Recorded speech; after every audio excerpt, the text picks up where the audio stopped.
I think this may be Carolina silverbill, which I would expect to find down by the creek. Huh. Way up here. Silverbill. Here's persimmon. Oh, nice. This is a native parsley-leaved hawthorn. Crataegus marshallii. Pretty. It's a really pretty little tree.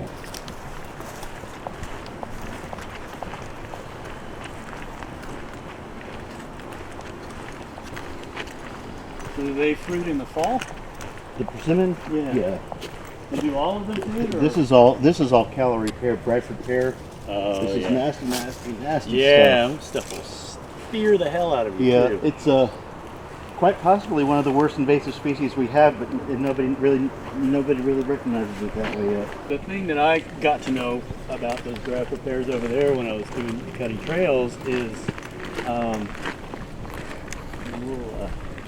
somebody. What's that? Let's let him take off. Ah. Pretty flowers, great fall color, and didn't reproduce. And then they failed on the didn't reproduce. For decades, they've marketed Bradford pear as a tree that won't bear, as a fruit tree that won't bear fruit. Well, you know what John Grisham said in Jurassic Park. Life finds a way. It did. It did.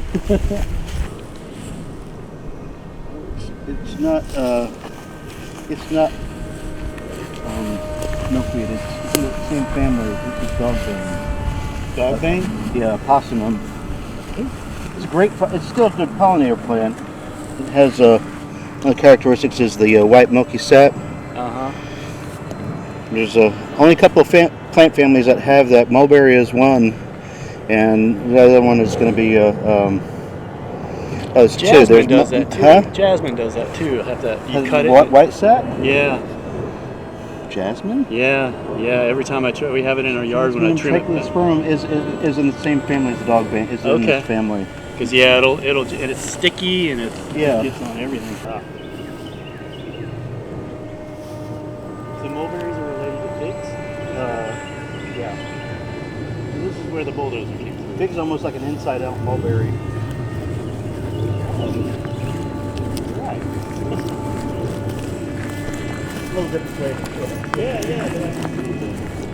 If you look underneath on the fig tree, you're not talking This stuff here, because the bulldozer went all the way that through won't this. stop the bulldozer. I know, but I think it was to slow down in case like police vehicles or something would come down and just slow them down. What do they bulldoze a path for? I know. That's How far does it go? It goes all the way. It's about a quarter mile. If this was for Blackhall, I mean, the idea would be, I would imagine they would chop that off to road level, fill this in, and make the whole thing flat to road level, right? I mean, it would be for warehouses. This wasn't. They didn't cut this for clearing the property. This, my guess is that there's got to be a borehole down here somewhere, or a series of them, or they cut the paths for the driller to come in the door. And then they got run off. Yeah. In a healthy forest, the trees are all native, but what we would see looking through here would be like knee-high longleaf wood oaks, just looked like a grassland going as far as the eye could see.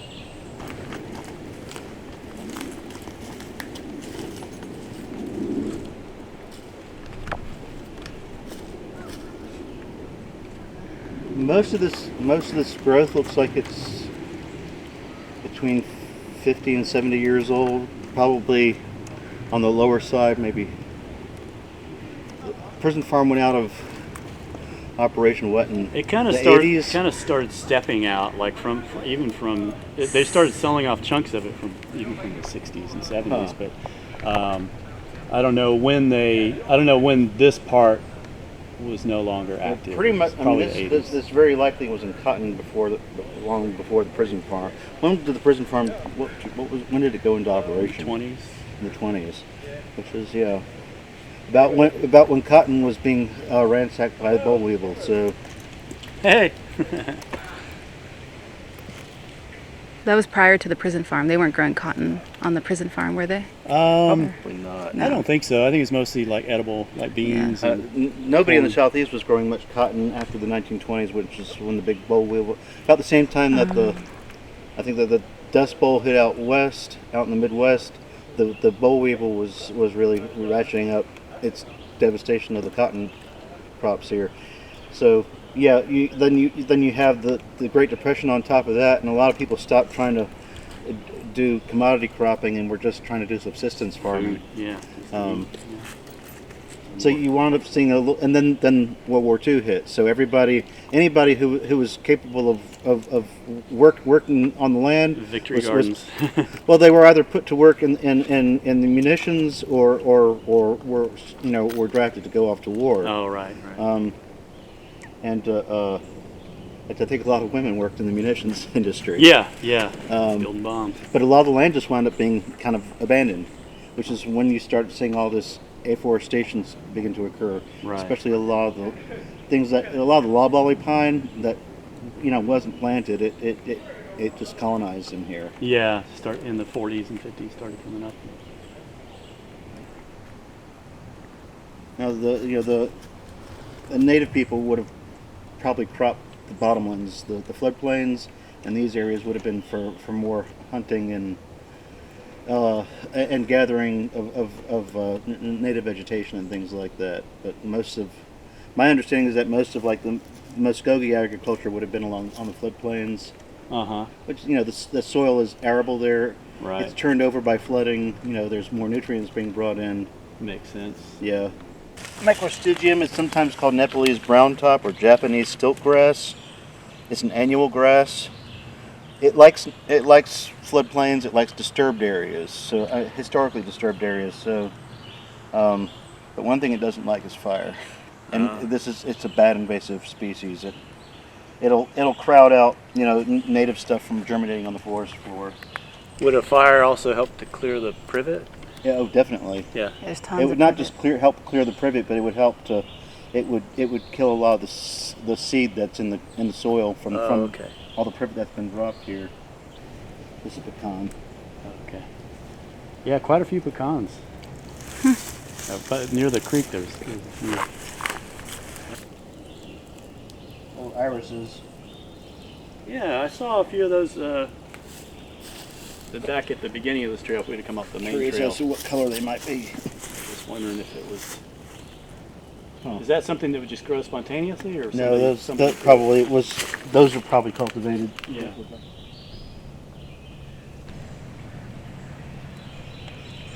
So all that rusty-looking yuck is actually bacteria poop.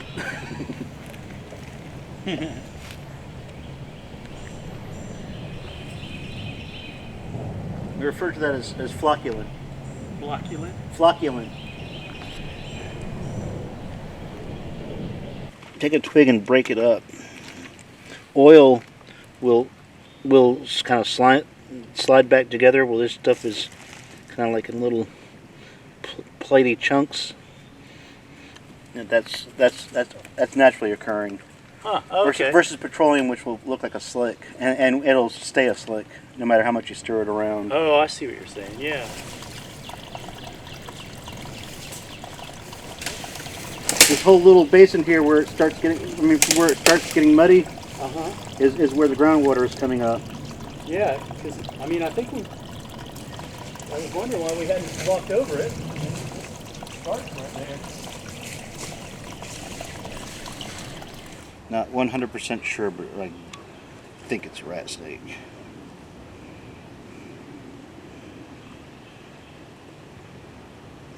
Just from a little bit of pattern that you can see.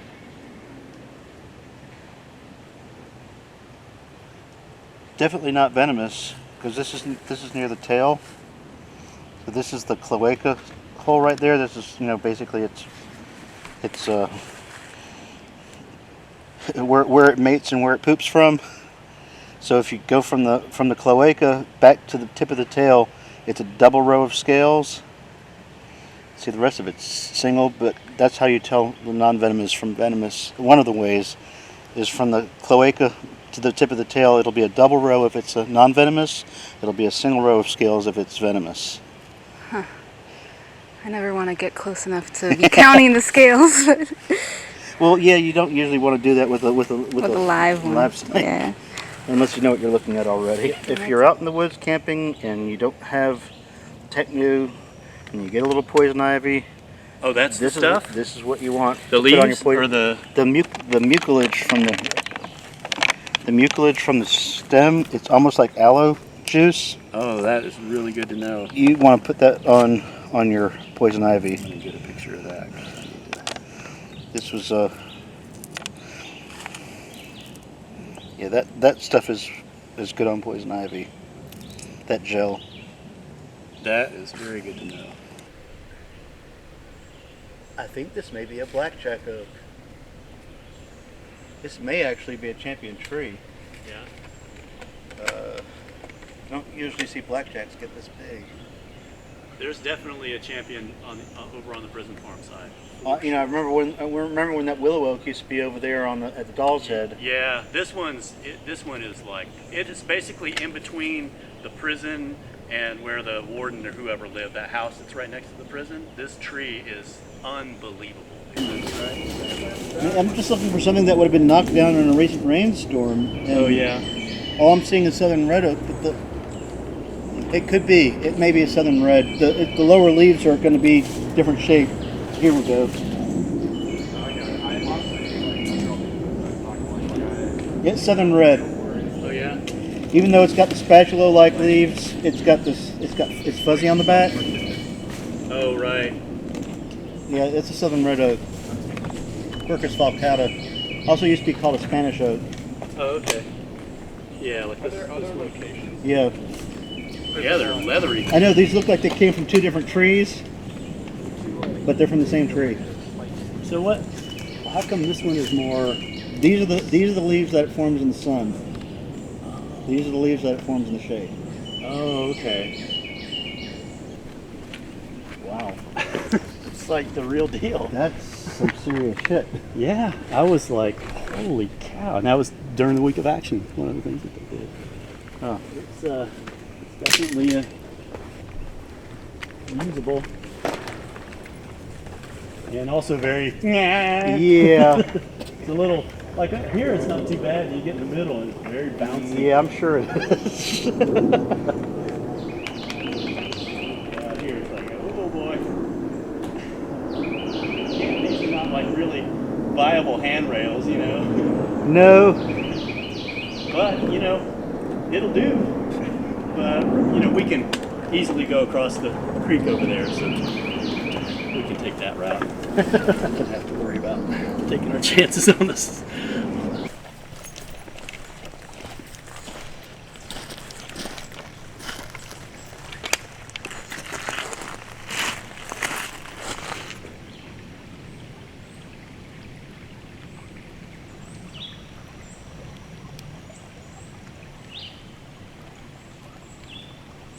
That is cool, even though it's only half of a marble.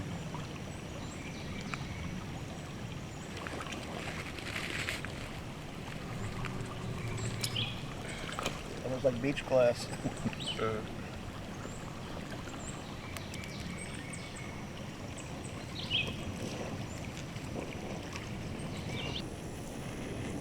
see this, the Oriental hop?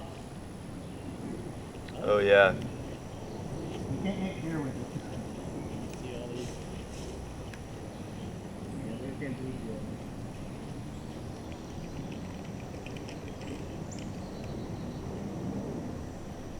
Nano shiner. Yeah, we can tell, because I would assume. I mean, do you think those are all the same? Yeah. Nope.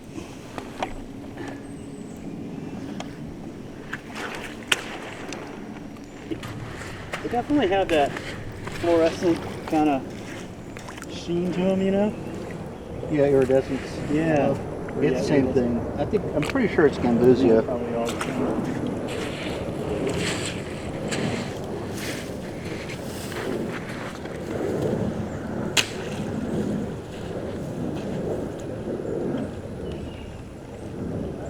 Oh, here's a bigger one. Yeah, this one looks the same. Beautiful though.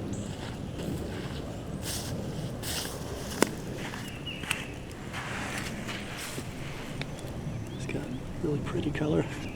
Yeah. Oops. Okay. There you go. Little pond.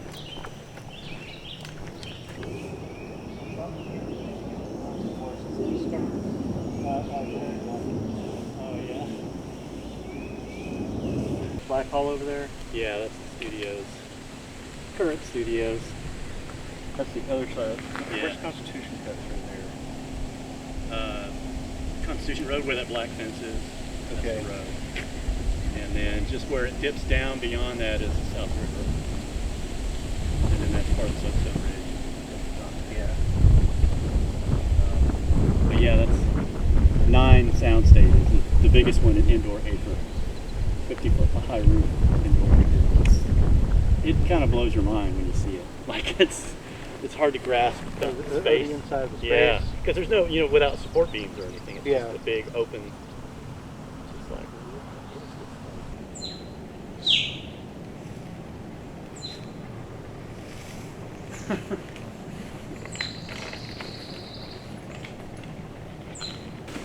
At one point we had all these uncovered, but these were the columns. Stack them up. Wow. And a bunch of them over here. But yeah, they're kind of going back into the earth. Yeah, I've seen them. See those back there? Wow. A ton of them. They had bunk beds all through the prison, and you just, I don't know, you just find stuff out here that just got strewn from the, I mean, this is a long way from the buildings, but I think they just, when they had trash, they would just bring it and dump it. They'd get, and then it'll turn into one of those big hills that you see. It's like, who knows what's in there? I'm not even so sure that this ground that it's standing on. Yeah, it's weird. It's like, whatever these encampments are, see this, all the barrels and all this trash. Was it the Telltale Heart? Oh yeah, yeah, yeah. I guess the cask was where he walled in the guy behind in the wine cellar, but Oh yeah. yeah, the Telltale Heart was buried under the floor, right? I think so. There's a lot of burying. A lot of burying, yeah. Burying alive. Uh-huh. And watch your step here. There's an old fence. Trip you up. Watch your step there.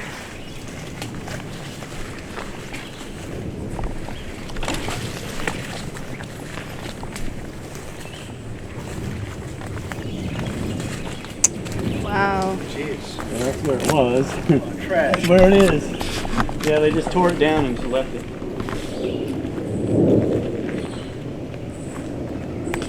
Same with, there was one, you can kind of see sort of a little bit of the wood over there from that one.